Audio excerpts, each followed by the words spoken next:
ഞാനിന്ന് നിങ്ങളോട് പറയാൻ പോകുന്നത് 39 വർഷമായിട്ട് നമ്മളെ ഇന്ത്യയിൽ തെളിയിക്കപ്പെടാതെ കിടക്കുന്ന ഒരു കേസിൻ്റെ കഥയാണ്. അതും ഒന്നും രണ്ടും അല്ല. അന്നത്തെ കാലത്ത് 35 മുതൽ 45 ലക്ഷം വരെ വില മതിക്കുന്ന സ്വർണമാണ് അന്നത്തെ ഏറ്റവും പ്രമുഖ ജുവലറിയിൽ നിന്ന് 27 പേർ ചേർന്ന് മോഷ്ടിച്ചത്.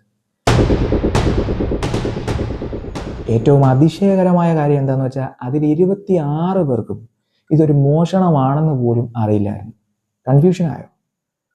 കഥയിലേക്ക് പോകുന്നതിന് മുമ്പ് നിങ്ങൾ ആദ്യമായിട്ടാണ് ഈ ചാനൽ കാണുന്നതെങ്കിൽ ഒന്ന് സബ്സ്ക്രൈബ് ചെയ്ത് വെച്ചേക്കുക. കാരണം ഇതുപോലുള്ള ത്രില്ലിംഗ് ആയിട്ടുള്ള ഒരുപാട് വീഡിയോകൾ നമ്മുടെ ചാനലിൽ വരുന്നതായിരിക്കും. നിങ്ങളുടെ ഓരോ സബ്സ്ക്രിപ്ഷനും ഓരോ വ്യൂവും എനിക്ക് അത്രത്തോളം വാല്യൂ ഉള്ളതാണ്. ശരി, നമുക്ക് കഥയിലേക്ക് പോകാം. Welcome to the mystic world of magic lamp.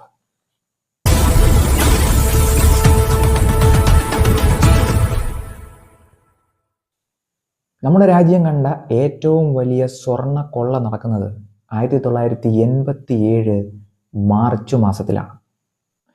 1987 March 17 മുംബൈയിലെ ഒരു സാധാരണക്കാരനായ രാജ് റാത്തോർ, അദ്ദേഹം ഗ്രാജുവേഷനൊക്കെ കഴിഞ്ഞ് ജോലി ഇല്ലാതെ നിൽക്കുകയാണ്. എങ്ങനെയെങ്കിലും ഒരു ജോലി കണ്ടെത്തണം എന്നതാണ് അദ്ദേഹത്തിൻ്റെ ലക്ഷ്യം. ഇപ്പോൾ വീട്ടിലെ ചെലവുകൾ കഴിയുന്നത് അച്ഛൻ്റെ അമ്മയുടെയും പെൻഷൻ കൊണ്ടാണ്. അതുകൊണ്ട് തന്നെ അദ്ദേഹം ന്യൂസ് പേപ്പറുകളിൽ ജോബ് വേക്കൻസി ഒക്കെ ഉണ്ടോ എന്ന് തിരഞ്ഞുകൊണ്ടേയിരുന്നു. മാർച്ച് 17 അവൻ്റെ കണ്ണുകളിൽ ഒരു പരസ്യം ഉടക്കി. അത് CBIയിലേക്ക് ആളെ എടുക്കുന്നു എന്നുള്ളതായിരുന്നു. ഏകദേശം 50ഓളം പേരെ ഇന്ത്യൻ ഗവൺമെൻറ്റിൻ്റെ അധീനതയിലുള്ള CBIയിലേക്ക് എടുക്കുകയാണ്. മാർച്ച് 18 ഹോട്ടൽ താജിൽ വെച്ചാണ് അതിൻ്റെ ഇൻ്റർവ്യൂ. തൻ്റെ ജീവിതത്തിലെ ഏറ്റവും പ്രധാനപ്പെട്ട ഒരു സംഭവമാണ് ഇതെന്ന് അവൻ മനസ്സിലാക്കുകയായിരുന്നു. കാരണം അവൻ്റെ കാമുകിയുടെ കല്യാണം ഉറപ്പിച്ചിട്ടുണ്ടായിരുന്നു.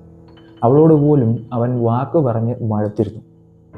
എത്രയും പെട്ടെന്നൊരു ജോലി കണ്ടെത്തണം എന്ന ദൃഢനിശ്ചയത്തോടു കൂടി അവൻ ആ ഇൻ്റർവ്യൂവിന് പോകാനായിട്ട് തീരുമാനിച്ചു. അതും CBIയിൽ ഒരു ജോലി കിട്ടുക എന്നത് അന്നത്തെ കാലത്ത് ഏറ്റവും വലിയൊരു കാര്യം തന്നെയാണ്. അടുത്ത ദിവസം അവൻ പതിവ് പോലെ ഇൻ്റർവ്യൂവിനൊക്കെ പ്രിപ്പയർ ചെയ്ത് താജ് ഹോട്ടലിലേക്ക് ചെന്നു. അവിടെയുള്ള കുറച്ച് പേർ അവിടെയല്ല ഇൻ്റർവ്യൂ നടക്കുന്നത്, അതിന് ഓപ്പോസിറ്റുള്ള ഒരു ബിൽഡിങ്ങിലാണെന്ന് അവനോട് പറയുന്നു. അവൻ നേരെ ആ ബിൽഡിങ്ങിലേക്ക് ചെന്നു. ആ ബിൽഡിങ്ങിൽ ചെന്ന് അവൻ ഞെട്ടിപ്പോയി. ഏകദേശം 150ഓളം പേരാണ് ആ ഇൻ്റർവ്യൂവിന് അറ്റൻഡ് ചെയ്യാൻ വേണ്ടി അവിടെ വന്നത്. അവരും ന്യൂസ് പേപ്പർ കണ്ടതുകൊണ്ടാണ് അവിടെ വന്നത്. അവിടെ ഉള്ളവരെല്ലാം ഏകദേശം അവൻ്റെ പ്രായക്കാരാണെങ്കിലും എക്സ്പീരിയൻസ് അവർക്ക് കുറച്ച് കൂടുതലാണ്. അവരിൽ ചിലരൊക്കെ തന്നെ ഗവൺമെൻറ്റിൽ വർക്ക് ചെയ്യുന്നവരുമാണ്. ഓരോരുത്തരെയായി ഇൻ്റർവ്യൂവിന് വിളിച്ചു. രാജിനെയും ഇൻ്റർവ്യൂവിന് വിളിച്ചു. ഇൻ്റർവ്യൂ ചോദിക്കാനായിട്ട് ഒരുപാട് പേര് കാണും എന്ന് കരുതി രാജ് അകത്തേക്ക് കയറി. അവിടെ കണ്ടത് ഒരാളെയായിരുന്നു. വളരെ ആരോഗ്യ ദൃഢഗാത്രനായ ഒരാൾ, കട്ടി കണ്ണടയൊക്കെ വെച്ച്. അവനോട് കുറേ ചോദ്യങ്ങളൊക്കെ ചോദിച്ചു. രാജിൻ്റെ മനസ്സിലുള്ള ഒരു CBI ഉദ്യോഗസ്ഥൻ്റെ എല്ലാ രൂപവും അദ്ദേഹത്തിനുണ്ടായിരുന്നു. ഇത് CBIയിലെ മെയിൻ ഉദ്യോഗസ്ഥനാണെന്ന് മനസ്സിലാക്കിയ രാജ് അദ്ദേഹത്തിനെ ഇംപ്രസ് ചെയ്താൽ തനിക്ക് ജോലി ഉറപ്പാണെന്ന് മനസ്സിൽ കരുതി. എല്ലാ ചോദ്യങ്ങൾക്കും അവൻ കൃത്യമായ ഉത്തരം പറഞ്ഞു. അവനെ ഇൻ്റർവ്യൂ ചെയ്ത ഉദ്യോഗസ്ഥൻ പുറത്ത് വെയിറ്റ് ചെയ്യാനായിട്ട് അവനോട് പറഞ്ഞു. എല്ലാവരുടെയും ഇൻ്റർവ്യൂ കഴിഞ്ഞ് അരമണിക്കൂറിന് ശേഷം ആ ഉദ്യോഗസ്ഥൻ പുറത്തേക്ക് വന്നു. ഒരു ലിസ്റ്റ് എടുത്ത് നീട്ടിക്കൊണ്ട് അയാൾ പറഞ്ഞു, 26 പേർ മാത്രമാണ് സെലക്ട് ആയത്, ബാക്കിയുള്ളവർക്ക് വീട്ടിലേക്ക് തിരിച്ചു പോകാം. അവരുടെ പേരുകൾ അയാൾ വിളിക്കാനായിട്ട് തുടങ്ങി. 1, 2, 3 തുടങ്ങി 24 പേരിലും രാജിൻ്റെ പേരേ ഇല്ലായിരുന്നു. ഇനി ആകെ ഉള്ളത് 2 പേരുകൾ മാത്രമാണ്. അതിൽ തൻ്റെ പേരുണ്ടാകുമോ എന്ന് രാജ് സംശയിച്ചു നിന്നപ്പോൾ 25ാമത്തെ പേര് അവൻ്റേതായിരുന്നു. അവൻ മനസ്സുകൊണ്ട് വളരെയധികം സന്തോഷിച്ചു. സെലക്ട് ആയവരെ ആ ഉന്നത ഉദ്യോഗസ്ഥൻ മറ്റൊരു റൂമിലേക്ക് വിളിച്ചുകൊണ്ടുപോയി. ഇന്നു മുതൽ നിങ്ങളെല്ലാവരും ഗവൺമെൻറ്റിൻ്റെ രഹസ്യ അന്വേഷണ ഏജൻസിയുടെ ഭാഗമാണെന്നും അതുകൊണ്ട് തന്നെ വളരെയധികം ശ്രദ്ധിക്കണമെന്നും അദ്ദേഹം പറയുന്നു. നാളെ നേരത്തെ എല്ലാവരും താജ് ഹോട്ടലിന് മുമ്പിൽ വരണമെന്നും അദ്ദേഹം അവരോട് പറയുന്നു. എല്ലാവരും സന്തോഷത്തോടെ തിരിച്ചുപോയി. അടുത്ത ദിവസം, അതായത് മാർച്ച് 19 അവരെല്ലാവരും താജ് ഹോട്ടലിന് മുമ്പിൽ അദ്ദേഹം പറഞ്ഞ സമയത്ത് എത്തി. അവരെല്ലാം അത്ഭുതപ്പെടുത്തിക്കൊണ്ട് ആ മേലുദ്യോഗസ്ഥൻ അവിടേക്ക് വന്നു. അദ്ദേഹം അവരെ അഭിസംബോധന ചെയ്ത് സംസാരിച്ചു. അദ്ദേഹത്തിൻ്റെ പേര് പറഞ്ഞത് മോഹൻ സിംഗ് എന്നായിരുന്നു. തിരഞ്ഞെടുക്കപ്പെട്ടവർക്കെല്ലാം അദ്ദേഹം ID കാർഡുകൾ വിതരണം ചെയ്തു. അതിനുശേഷം അവരെല്ലാം അവിടെ നിർത്തിയിട്ടിരുന്ന ഒരു ലക്ഷറി ബസ്സിലേക്ക് കയറ്റി. 5 മിനിറ്റ് കഴിഞ്ഞപ്പോൾ അദ്ദേഹം ആ ബസ്സിൽ എണീറ്റ് നിന്ന് ഒരു പ്രസംഗം നടത്തി. നിങ്ങളെല്ലാവരും ഇപ്പോൾ CBIയുടെ ഭാഗമാണെന്നറിയാലോ. നമ്മളിതാ വലിയൊരു റെയ്ഡിനായിട്ട് പോവുകയാണ്. നിങ്ങൾക്കറിയാലോ, നമ്മുടെ രാജ്യത്തൊക്കെ സ്വർണ്ണ കള്ളക്കടത്ത് വളരെയധികം കൂടി. അതുകൊണ്ട് തന്നെ പ്രമുഖമായിട്ടുള്ള ജുവലറികളിലെല്ലാം നമുക്ക് സെർച്ച് നടത്തേണ്ടതുണ്ട്. എന്തെങ്കിലും കാരണവശാൽ അവിടെ കള്ളക്കടത്തിലൂടെ കൊണ്ടുവന്നിട്ടുള്ള സ്വർണ്ണമുണ്ടോ പണമുണ്ടോ എന്ന് നമ്മൾ സെർച്ച് ചെയ്ത് നോക്കാൻ പോവുകയാണ്. നിങ്ങളിൽ ആരെങ്കിലും എന്നോട് അനുസരണക്കേട് കാണിക്കുകയോ തെറ്റായി അവിടെ എന്തെങ്കിലും കാണിക്കുകയോ ചെയ്താൽ ഈ ജോലി നിങ്ങൾക്ക് ലഭിക്കുകയില്ല. അവർ നേരെ പോയത് താജ് ഹോട്ടലിന് വളരെ അടുത്തുള്ള TBZ എന്ന അക്കാലത്തെ ഏറ്റവും മികച്ച ഒരു ജുവലറിയിലേക്കാണ്. അവിടുത്തെ ഒപ്പറ ഹൗസ് ബ്രാഞ്ചിലേക്കാണ് അവർ പോയത്. അതിന് ചില കാരണങ്ങളും ഉണ്ടായിരുന്നു. അവിടെ വളരെയധികം കളക്ഷൻ ഉണ്ടായിരുന്നു. ബസ്സിൽ നിന്ന് എല്ലാവരും ഇറങ്ങി. ആ ജുവലറിയിലെ സെക്യൂരിറ്റികൾ ഇത് കണ്ട് ഞെട്ടിപ്പോയി. ഇത്രയധികം പേർ എന്തിനാണ് ഇങ്ങോട്ട് വരുന്നതെന്ന് മനസ്സിൽ വിചാരിച്ചുകൊണ്ട് അവരെ തടയാനായിട്ട് ശ്രമിച്ചു. പെട്ടെന്ന് മോഹൻ സിംഗ് തൻ്റെ കയ്യിലുള്ള ID കാർഡ് അവരെ കാണിച്ചു.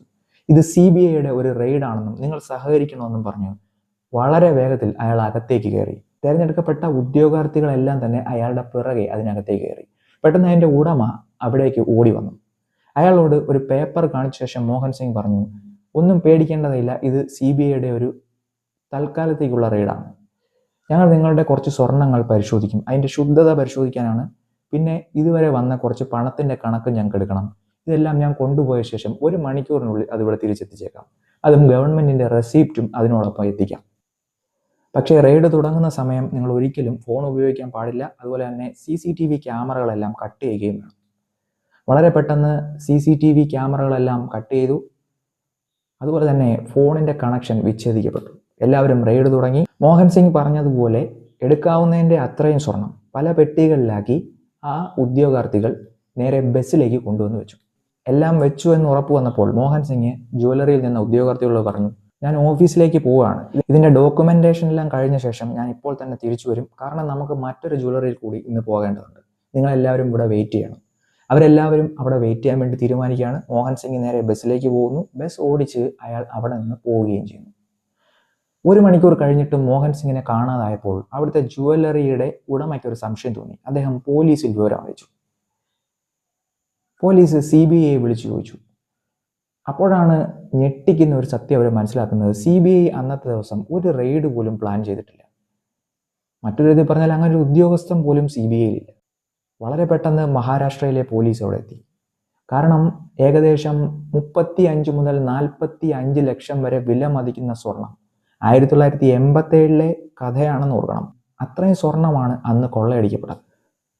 പോലീസ് 26 പേരെയും ചോദ്യം ചെയ്തു. അവർക്ക് ആർക്കും മോഹൻ സിംഗിനെ കുറിച്ച് ഒരു കാര്യവും അറിയില്ലായിരുന്നു. തങ്ങൾ കബളിപ്പിക്കപ്പെട്ടെന്ന സത്യം മനസ്സിലാക്കിക്കൊണ്ട് ദുഃഖത്തോടു കൂടി അവർ അവിടെ നിൽക്കുകയായിരുന്നു. CCTV പരിശോധിച്ചു. അതിലൊന്നും വ്യക്തതയില്ലായിരുന്നു. ഫിംഗർ പ്രിന്റോ മറ്റൊന്നും തന്നെ കിട്ടിയില്ല. അവർ പെട്ടെന്ന് താജ് ഹോട്ടലിലേക്ക് ചെന്നു. അവിടെ നിന്നും തെളിവുകളൊന്നും കണ്ടെത്താനായിട്ട് കഴിഞ്ഞില്ല. രൂപസാദൃശ്യം വെച്ച് അങ്ങനെ ഒരാൾ ചെക്കൗട്ട് ചെയ്തു എന്ന് അവിടുത്തെ ഹോട്ടൽ ജീവനക്കാരൻ പറയുന്നു. അയാൾ പോകാൻ സാധ്യതയുള്ള ഒരു ടാക്സി ഏതാണെന്ന് അയാൾ പറഞ്ഞു കൊടുക്കുകയും ചെയ്തു. ആ ടാക്സി ഡ്രൈവറെ പോലീസ് വളരെ പെട്ടെന്ന് കണ്ടെത്തിയെങ്കിലും അങ്ങനെ ഒരാൾ തൻ്റെ ടാക്സിയിൽ വന്നെന്നും അയാളുടെ പെട്ടികൾ ഇറക്കി വെക്കാൻ താനാണ് സഹായിച്ചതെന്നും അതിൻ്റെ ഫലമായി തനിക്ക് വലിയൊരു ടിപ്പ് തന്നെന്നും ആ ടാക്സി ഡ്രൈവർ സമ്മതിച്ചു. പക്ഷേ അതൊരു ഡെഡ് എൻഡ് ആയിരുന്നു. പിന്നീട് മോഹൻ സിംഗ് എങ്ങോട്ടാണ് പോയതെന്ന് പോലീസിന് കണ്ടെത്താനേ സാധിച്ചില്ല. മുംബൈ പോലുള്ള വലിയൊരു നഗരത്തിൽ ജനസാഗരത്തിൽ അങ്ങനെ ഒരാളെ കണ്ടെത്തുക എളുപ്പമല്ല.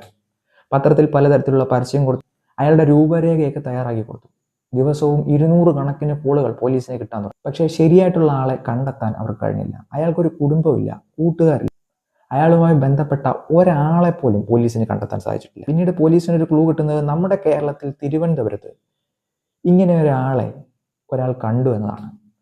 മഹാരാഷ്ട്ര പോലീസ് വളരെ പെട്ടെന്ന് കേരളത്തിലെത്തി.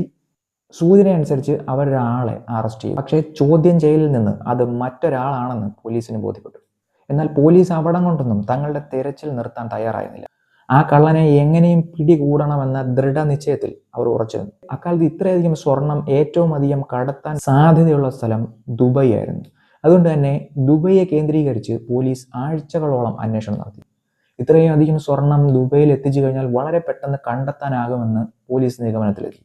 ആഴ്ചകളോളം തങ്ങി പോലീസ് അവിടെ വലിയ സെർച്ചൊക്കെ നടത്തി. പക്ഷേ അവിടെയും അങ്ങനെ ഒരാളെ കണ്ടെത്താൻ സാധിച്ചില്ല. ഒടുവിൽ പോലീസ് ഈ കേസ് ക്ലോസ് ചെയ്യാനായിട്ട് തീരുമാനിക്കുകയാണ്. 39 വർഷമായിട്ടും ചില ചോദ്യങ്ങൾ ബാക്കിയാവുന്നു. ഇത്രയധികം സ്വർണവും കൊണ്ട് ഇന്ത്യ കണ്ട ഏറ്റവും വലിയ കള്ളൻ മോഹൻ സിംഗ് എന്ന് സ്വയം പരിചയപ്പെടുത്തിയ ആ ഉദ്യോഗസ്ഥൻ എങ്ങോട്ടാണ് പോയത്? അല്ലെങ്കിൽ തന്നെ ഗവൺമെൻറ്റിൻ്റെ ഐഡിയും രേഖയുമൊക്കെ അയാൾ എങ്ങനെയാണ് ഉണ്ടാക്കിയത്? ഇന്നും പോലീസിന് അത് ഒരിക്കലും ഉത്തരം കിട്ടാത്ത ചോദ്യങ്ങളാണ്. നമ്മുടെ കഥകൾ ഇവിടെ അവസാനിക്കുന്നില്ല. ത്രില്ലടിപ്പിക്കുന്ന പുതിയ കഥകളുമായി ഞാൻ വീണ്ടും വരാം. Till then, good bye.